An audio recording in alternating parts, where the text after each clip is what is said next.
Kiranya kasih karunia dan damai sejahtera Allah melimpah bagi kamu semua. Mari kita siapkan hati bersekutu dalam Rema Rama Sabtu 23 Mei 2020. Pengantar kita mempersiapkan hati terarah kepada Allah dalam renungan malam ini. Sebuah lagu akan dinyanyikan oleh vokal grup Gloria Voice Sektor G Jemaat Rama. Ubah hatiku seperti salju. Lagu ini berdasarkan bacaan kita pada malam hari ini.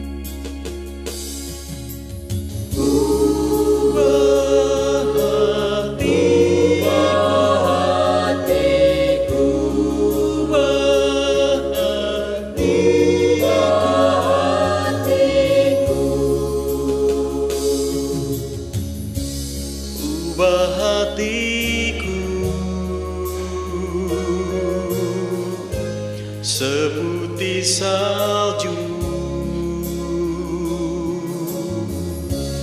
ubah hatiku seperti dirimu. Ubah hatiku, seputih salju.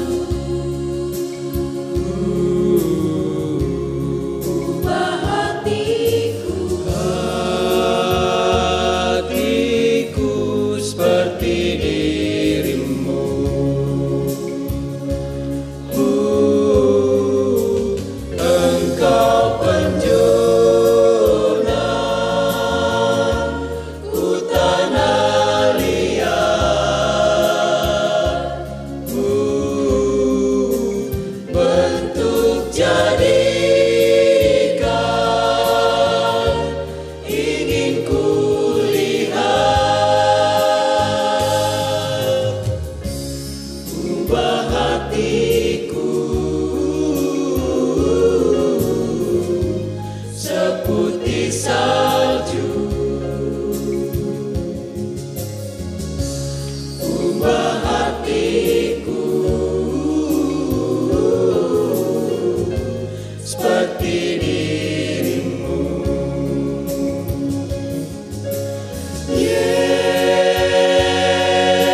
Yesus, oh Yesus,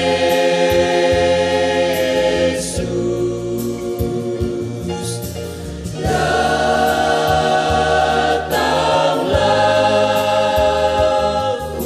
urapi anakmu.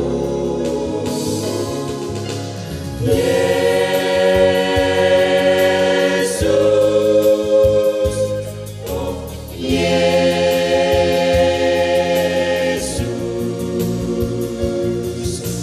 urapilah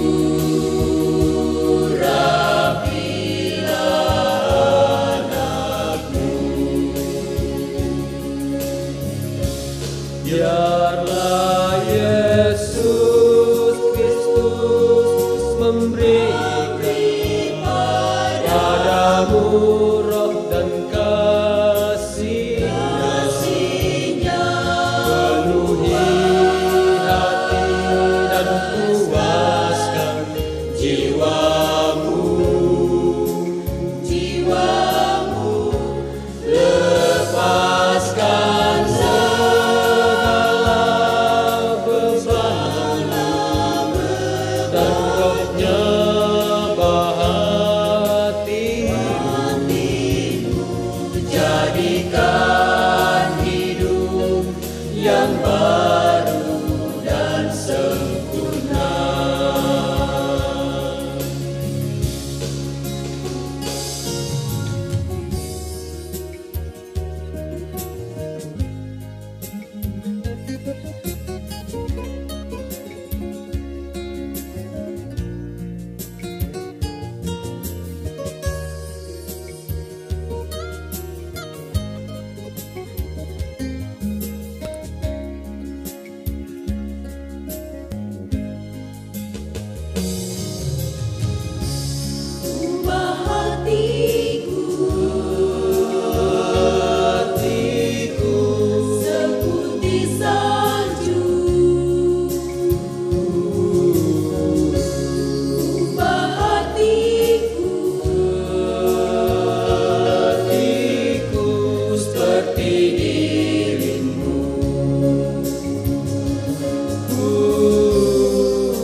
seputih salju.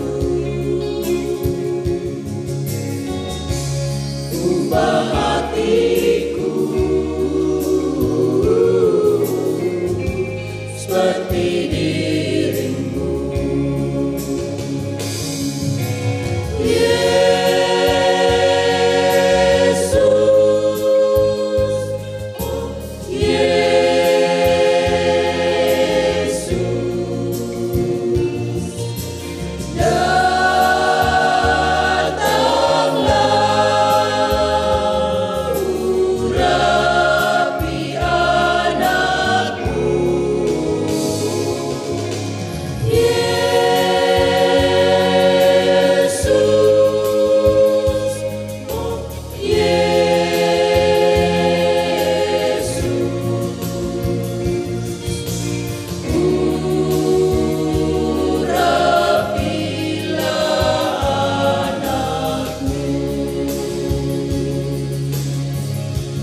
Biarlah Yesus Kristus memberi padamu roh dan kasih-Nya, penuhi hati dan puaskan jiwamu, lepaskan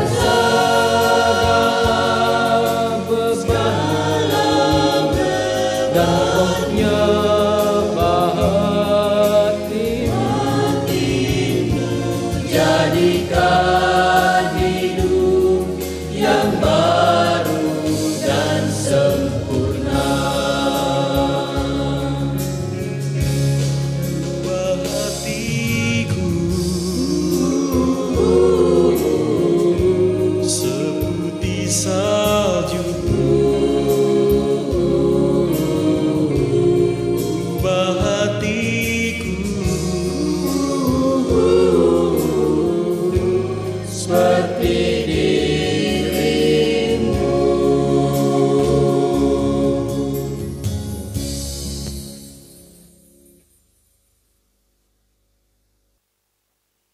Saudara, bacaan firman Tuhan dari Yesaya pasal 1 ayat 18 sampai 19. Marilah baiklah kita berperkara firman Tuhan. Sekalipun dosamu merah seperti kirmisi akan menjadi putih seperti salju. Sekalipun berwarna merah seperti kain kesumba akan menjadi putih seperti bulu domba. Jika kamu menurut dan mau mendengar, maka kamu akan memakan hasil baik dari negeri itu. Apa warna favorit Anda? Beberapa orang suka warna hijau yang melambangkan sebuah keadaan yang menenangkan dan menyegarkan. Yang lain suka warna merah, yang sebenarnya menunjukkan warna emosional yang kuat dan sebenarnya dapat merangsang jantung Anda untuk berdetak lebih cepat. Warna yang paling romantis adalah warna jingga atau pink, paling banyak disukai oleh anak-anak perempuan dan sebagian juga ibu-ibu. Kuning adalah warna ceria, sementara warna ungu berkesan mewah. Warna ungu dalam tradisi kekristenan adalah simbol dari kasih yang paling agung dari Tuhan Yesus. Walaupun dalam suku tertentu warna ungu diberikan makna sebagai warna janda. Ada warna putih berarti bersih dan suci. Namun warna putih adalah warna yang paling jujur. Putih memperjelas kotoran dan karenanya lebih sulit untuk bebas dari noda daripada warna lain. Salah satu warna favorit dalam Alkitab adalah warna putih. Putih dalam beberapa bagian Alkitab dikatakan sebagaimana dalam Mazmur pasal 51 ayat yang ke-7, Daud meminta supaya Tuhan membasuhnya dari dosanya, supaya aku akan lebih putih dari salju. Alkitab berbicara tentang transfigurasi Yesus, penampilannya berubah dan kemuliaannya diizinkan untuk bersinar. Dijelaskan dan pakaiannya menjadi sangat putih berkilat-kilat, tidak ada seorang pun yang dapat menggelantang pakaian itu dalam Markus 9 ayat yang ketiga. Yesus tanpa dosa dan ketika sifat keilahiannya terbuka, warna yang dilihat para murid adalah putih cemerlang. Yohanes melihat sesuatu yang serupa dalam Wahyu pasal 1 ayat yang ke-14. Pada tanggal 27 Februari 2020 berita heboh ngeri, salju di Antartika berubah menjadi merah darah. Penampakan salju di Antartika ini diabadikan oleh Kementerian Riset Ukraina. Fenomenanya adalah salju di wilayah Antartika sebagian menjadi berwarna merah darah. Ada apa di balik fenomena ini? Selama beberapa minggu, ilmuwan yang bermarkas di stasiun riset milik Ukraina yang dikelilingi oleh salju semacam itu, mereka menyaksikan fenomena ini dan menjulukinya sebagai salju raspberry. Dan kemudian Kementerian Pendidikan dan Sains Ukraina pun membajang fotonya di media sosial sehingga cukup menghebohkan dunia maya. Terlihat salju berwarna merah dan mengelilingi gedung penelitian. Ternyata usut punya usut. Fenomena ini disebabkan oleh sejenis ganggang dengan pigmen merah yang dinamakan Chlamydomonas nivalis. Ganggang ini tersembunyi di padang salju dan pegunungan di seluruh dunia. Dikutip dari Detik dari Life Science, tumbuhan tersebut berkembang di air dingin. Pada saat musim dingin, tumbuhan ini dalam keadaan tidak aktif. Kemudian saat musim panas, tumbuhan ini merekah dan menyebarkan spora berwarna merah. Nah, saudara-saudara, dalam bacaan kita saat ini kita akan melihat atau menstudi tentang salju. Berdasarkan kesaksian bacaan kita saat ini, dikatakan salju dipandang paling putih. Sebagaimana dalam Yesaya pasal 1 ayat yang ke-18, juga dalam Matius pasal 28 ayat yang ketiga. Salju mengungkapkan sebuah keadaan yang putih bersih, namun justru melambangkan kemurnian susila dalam Daniel pasal 7 ayat yang ke-9. Salju mengartikan penerimaan utuh orang yang bertobat dalam Mazmur pasal 51 ayat yang ke-7. Saudara, bacaan kita saat ini, sekalipun dosamu merah seperti kirmisi, akan menjadi putih seperti salju. Pada abad yang ke-17, Isaac Newton menggunakan sebuah prisma untuk mempelajari bagaimana caranya membantu kita melihat bermacam-macam warna. Ia menemukan bahwa ketika cahaya melewati suatu objek, objek itu terlihat seperti memiliki warna tertentu. Sebutir kristal es terlihat tembus cahaya dan salju terbentuk dari banyak kristal es yang melebur menjadi satu.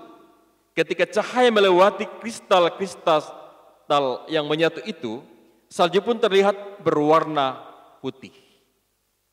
Alkitab menunjukkan hal lain yang juga memiliki warna tertentu, yakni dosa. Melalui Nabi Yesaya dalam bacaan kita, Allah menunjukkan dosa-dosa bangsa Yehuda dan menggambarkan dosa mereka merah seperti kirmisi dan merah seperti kain kesumbah. Namun Allah berjanji dosa mereka akan menjadi putih seperti salju. Apa syaratnya? Bagaimana caranya? Yehuda perlu berbalik dari semua kejahatan mereka dan meminta pengampunan dari Allah. Allah mengampuni kita dan memandang kita melalui terang pengorbanan Kristus di kayu salib. Berkat pengorbanan Tuhan Yesus, kini kita memperoleh jaminan pengampunan Allah. Yesus menyebut dirinya terang dunia dan berkata bahwa siapa saja yang mengikuti Dia tidak akan berjalan dalam kegelapan, melainkan akan mempunyai terang hidup. Ketika kita mengaku dosa kita, Allah mengampuni kita dan memandang kita melalui terang pengorbanan Kristus di kayu salib. Itu artinya, saudara-saudara, Allah melihat kita sebagaimana Dia melihat Yesus, yakni tidak bercelah. Kita tidak perlu berkabung dalam kesalahan dan rasa malu karena kesalahan yang telah kita perbuat. sebaliknya kita dapat berpegang pada kebenaran tentang pengampunan dari Allah yang membuat kita putih seperti salju. Allah tidak ingin mengutuk dan membinasakan umatnya. Allah menawarkan pengampunan penuh jikalau mereka mau bertobat, membuang kejahatan, berusaha melakukan yang benar dan menaati firman-Nya. Saudara-saudara kekasih di dalam Tuhan, pengampunan dari Allah tersedia bagi semua orang yang sekalipun telah berbuat dosa, mengakui dosa-dosa mereka, bertobat dan menerima penyucian dari Allah melalui darah Yesus Kristus. Orang yang menolak kemurahan Allah dan malah memilih untuk mengikuti jalannya sendiri dalam pemberontakan akan dibinasakan. Saudara-saudara, maukah kita lebih putih dari salju? Tetap berharap pada kuasa Roh Kudus memberikan kita hikmat dan hati bijak untuk bertobat agar urapan Allah datang kepada kita. Amin. Kita berdoa. Terima kasih Tuhan, Engkau sudah menuntun memberkati kami di dalam bersekutu dengan-Mu melalui firman-Mu malam ini. Kiranya firman Tuhan ini sungguh-sungguh menjadi inspirasi yang baru bagi kami dalam menjalani kehidupan beriman kami. Tuntun dan peliharakan kami malam ini, seluruh jemaat-Mu dalam segala keberadaan mereka, bahkan juga orang-orang yang kami kasih yang jauh terpisah dengan kami. Bangsa dan negara kami Tuhan jaga lindungi, terutama di tengah-tengah pergumulan yang mendera bangsa bahkan dunia saat ini. Di dalam nama Tuhan Yesus kami berdoa dan mengucap syukur kepada Allah Bapa di sorga. Amin.